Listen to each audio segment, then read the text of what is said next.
Orlando nga Vice Mayor sa Opol. Motimbaya sa ato sa mga kalingawan kabaya.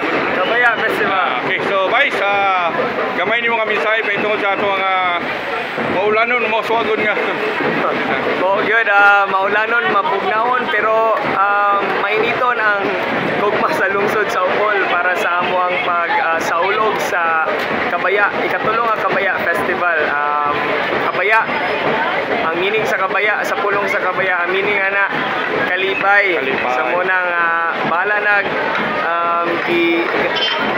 gibrisingan kita karong hapuna, kailangan gyapon nga ipadayon gyapon ang spiritu sa kasadya o kalipay labi na namong mga Opolano.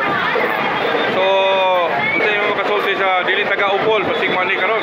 Imbitaron din ako. Gusto na ako maimbitar ang mga among mga higala kaigsunan sa Dakbayan sa Cagayan de Oro ug mga kasilinganan namo diri sa probinsya sa Misamis Oriental nga hinaot dinhi mabisita ang amuang Kabaya Festival.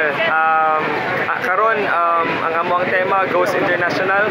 So dili lang lokal nga kultura ang inyo ang ma-experience, pati na pod ang mga sa fusion of global influences and global. So dili lang di sa Opol Vice ba? So para sa kanan. Dili lang sa sentro pero tibok kinatibok ani sa lungsod sa Opol. So dili lang po ni para sa Opol, para ni sa tanan ang kanyang aktibidad. So karon ang opening lang ni siya Vice. Opening lang ni siya karon. Mabantayan nimo dira sa kilid na natay mga booth. So lain-lain na siya nga mga nasod, and sa lain-lain nga mga nasod maka-experience ug makatilaw pod mo nga ipamaligya nga mga cuisine sa atuang mga tagsa-tagsa mga sikiyang barangay sa lungsod sa Opol. So natay 14 ka barangay, so lain-lain pod na nga mga pagkaon ang ang ipaligya labi na sa mga mobisita dito sa lungsod. Okay, salamat.